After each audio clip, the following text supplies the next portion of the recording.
It turns out Watford can win away. Welcome back to our Hornets Walk, episode 25. Lots to talk about this week. We've got Rio, Luke and Aaron, of course, back with us. Thank you for joining us. We're talking about Abankwah, Jonathan Bond. AI is predicting our away fixtures. How many points will the Hornets pick up?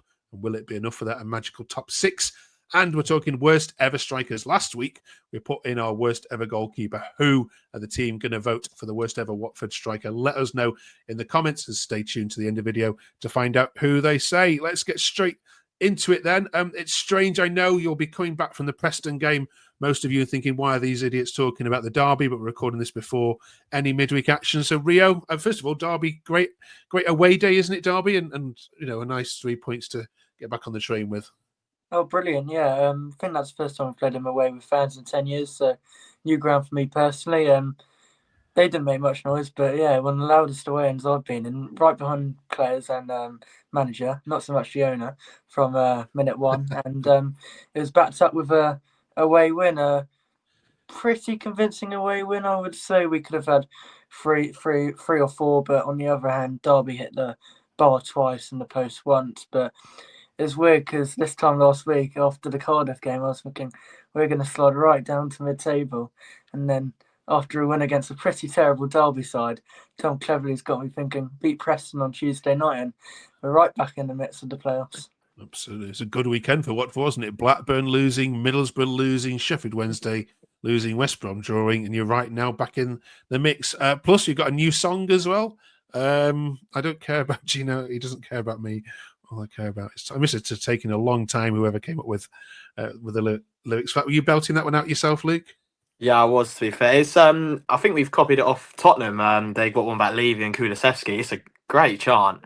I think it's just it rings well with how the sign of the times at the moment with Jan that about Gino, and actually it's quite a good song to give a little message to him because at the moment you can clearly see he doesn't care about me. I know we've got a Abankwah now who's our single only signing of Jan, which is the old typical Udinese. But to be fair, we was a bit hit and miss on him towards the start because he only played more than 45 minutes for Udinese in all season. But he was brilliant. He was my man in the match personally for coming in with a lot of pressure from fans who've not seen him. I know he got that dodgy yellow card in 40 seconds. We thought, here we go. He was really, really solid. So yeah, maybe Gino's done something all right for once, but yeah, he still don't care about me. I don't think he cares about Rio Aaron either.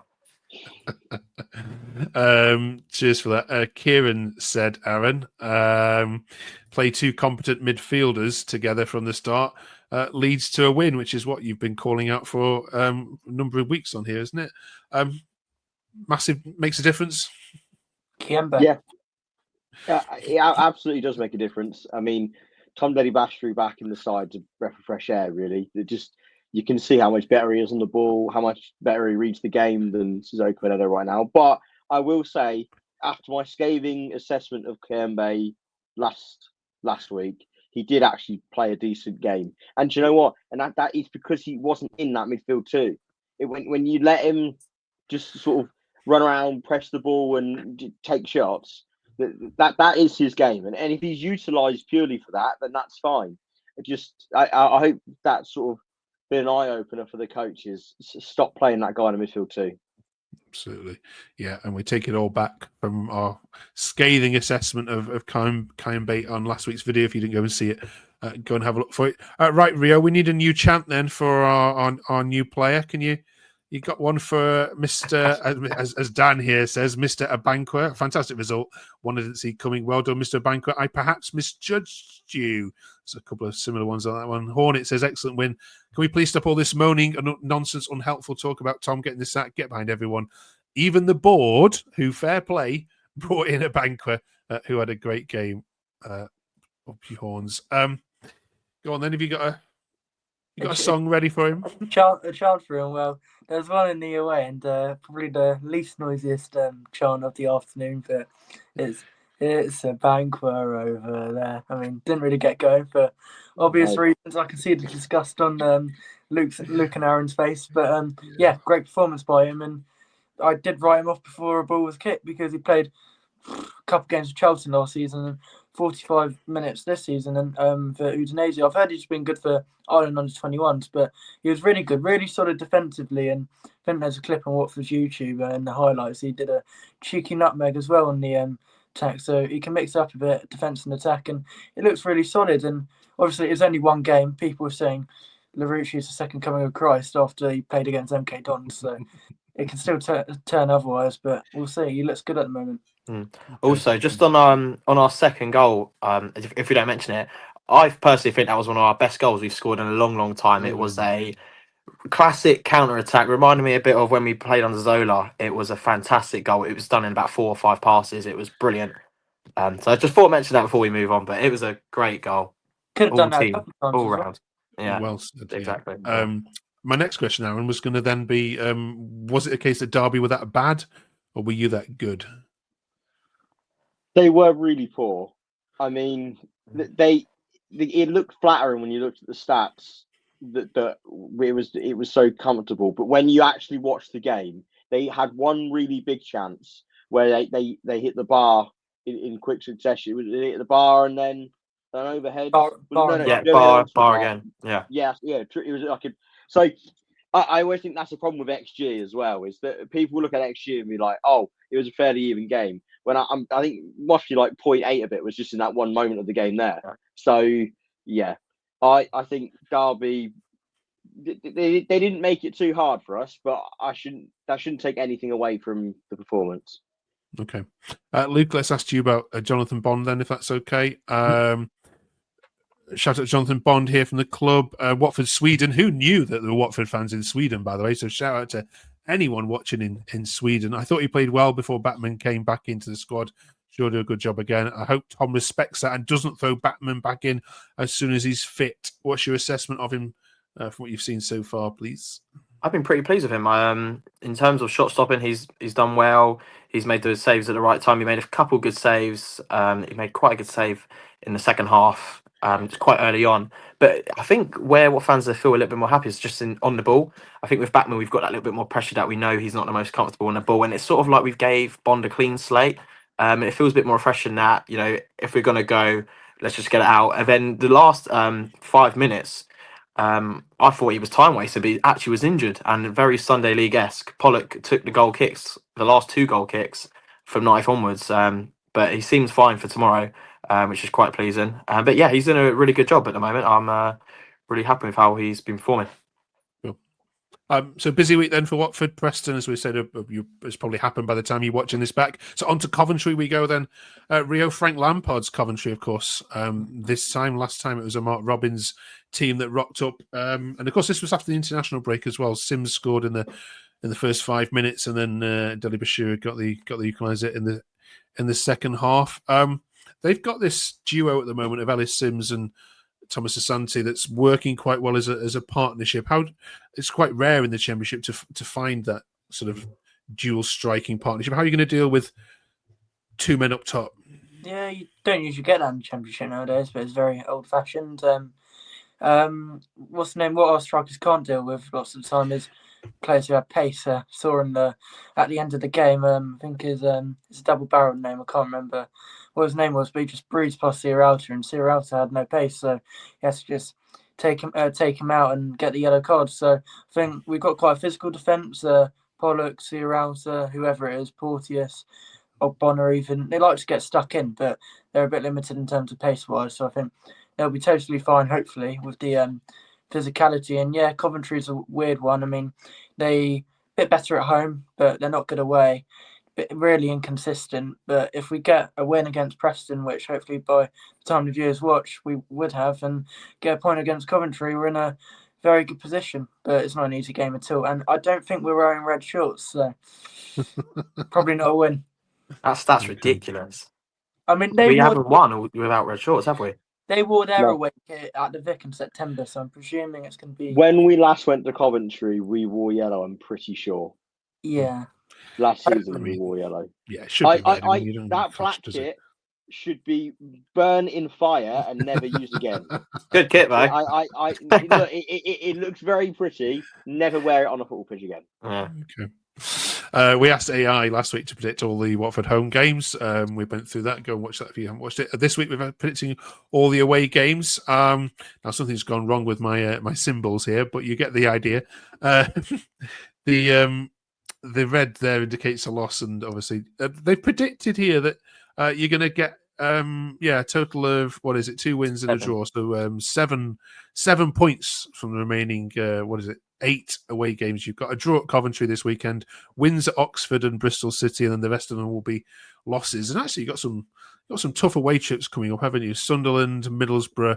You've got Stoke, West Brom, Portsmouth, and Blackburn. So you kind of play all the teams in those playoff positions. So, I mean, Luke, if you're going to want the playoffs, it's actually probably your away form you're going to have to sort out, isn't it? Because you'll need to take these points off the teams directly above you. Yeah, and with how we've struggled away from home, looking on any of the teams that will play in those playoff positions, you'd happily sort of sit back and take a point and get out of there. It seems quite realistic, to be fair, from AI. I'm not happy with 7 points, obviously, but with how the games, it's a tough run of fixtures, to be fair. To get 7 out of them, it probably is, like I said, realistic, and it's just home that we've got to carry on to push for playoffs. But yeah, if we get a couple points against those teams who are around us, the Middlesbrough and the West Broms and the Blackburns, could be huge, especially that last game, Blackburn. That could basically be a playoff sort of could basically be a playoff game. Yeah, at that time of the season. Aaron, if I offered you 7 points now from 9 games, would you? I know it sounds awful as a total. Would you take it?